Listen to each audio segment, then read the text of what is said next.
Muy buenas noches. El día de hoy compartiremos un tema muy importante que es el usufructo de un crédito en el artículo 1019 del Código Civil peruano, presentado por mi persona, Ruth Cornelio Vidal. Iniciemos principalmente con un contexto histórico del derecho romano al Código Civil peruano.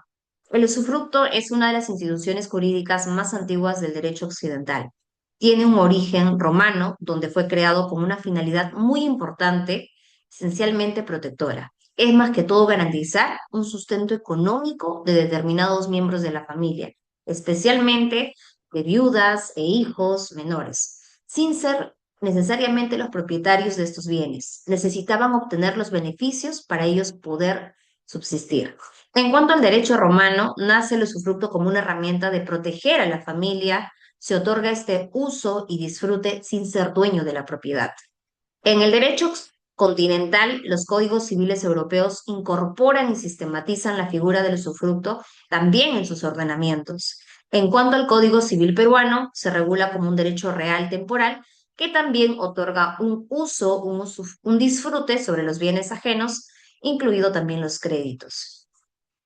En cuanto al fundamento normativo, el usufructuario de un crédito tiene las acciones para el cobro de la renta y también debe ejercitar las acciones necesarias para que el crédito no se extinga.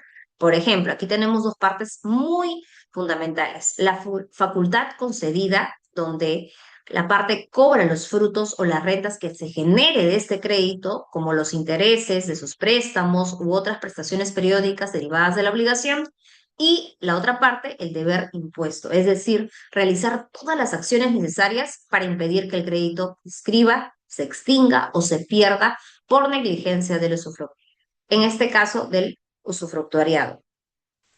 Respecto al concepto jurídico del usufructo de un crédito, esto conlleva una modalidad especial del derecho real del usufructo, mediante el cual una persona, el usufructuario, obtiene este beneficio económico producido por un crédito perteneciente a una tercera persona, el nudo propietario, sin adquirir la titularidad del derecho del crédito en sí mismo. Es decir, lo que sí se puede es percibir los intereses generados en el crédito, cobrar este beneficio, cobrar las rentas, cobrar los intereses o los frutos civiles y ejercer las acciones de la conservación del crédito. Lo que no se puede hacer es apropiarse del capital del crédito, transferir la propiedad de un derecho de crédito o disponer libremente del crédito como un propietario. El usufructuario no se convierte en el acreedor del crédito, únicamente obtiene los frutos civiles que éste produce durante un plazo del usufructo, respetando obviamente la titularidad del nudo propietario.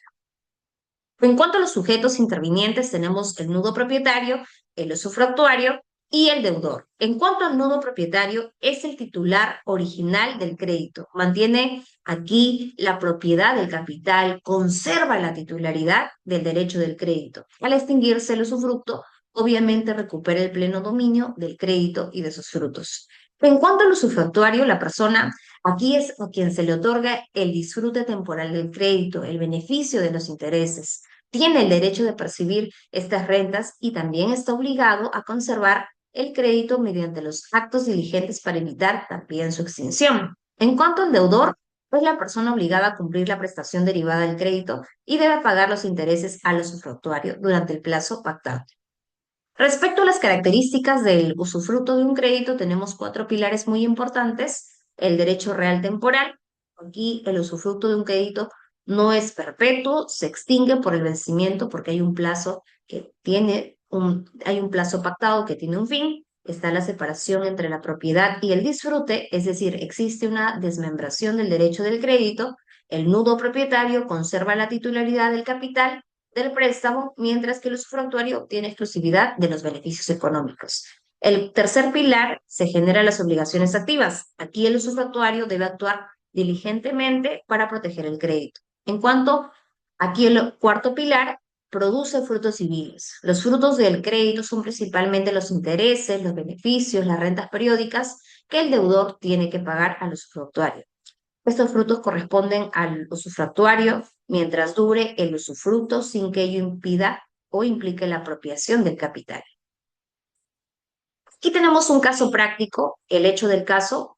donde la señora Patricia le otorga un préstamo de 100.000 soles a Juan mediante un contrato de mutuo con una tasa de interés del 12% anual. Aquí hay un beneficio de 12.000 soles durante un plazo determinado. Patricia es la nuda propietaria del crédito, Pedro es el usufructuario del crédito y Juan es el deudor del crédito. ¿Cuál es el problema jurídico?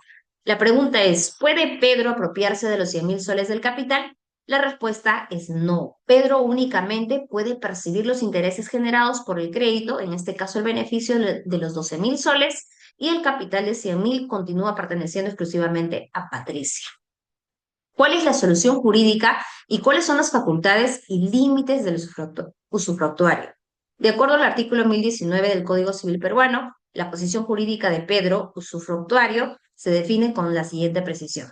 Lo que sí puede hacer Pedro es cobrar los intereses anuales del 12% sobre el crédito de 100.000 soles, exigir el cumplimiento de la obligación al deudor Juan e interponer acciones judiciales para conservar este crédito e interrumpir la prescripción del crédito si fuera necesario. Lo que no puede hacer Juan es apropiarse del capital de los 100.000 soles, transferir la propiedad del crédito a terceros, disponer libremente el crédito como si fuera el propietario o renunciar al crédito sin autorización del nudo propietario, de este caso de Patricia.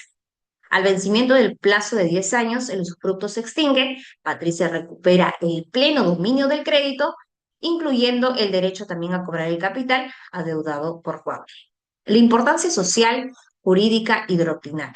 En este caso, la protección del patrimonio familiar permite beneficiar económicamente a familiares u otros terceros sin despojar al titular de la propiedad del crédito, como hemos podido apreciar en el caso de Patricia, siendo una herramienta valiosa de una planificación sucesoria. Hay seguridad jurídica porque garantiza la conservación del crédito y otorga certeza a las relaciones patrimoniales. Hay una doctrina civil peruana y comparada y coincide en que el usufructuariado recibe únicamente los frutos civiles del crédito, tal como hemos apreciado en la casuística anterior. La planificación patrimonial es un punto importante porque es una herramienta útil para la planificación patrimonial y sucesoria. Esto permite estructurar la transmisión de los beneficios económicos sin alterar la titularidad definitiva de los activos crediticios. En conclusión, y la reflexión muy importante, tenemos 4 puntos importantes. Es la regulación expresa del usufructo de créditos, donde el artículo 1019 regula específicamente el usufructo de crédito dentro del régimen general del usufructo, dotando de seguridad jurídica de esta modalidad especial.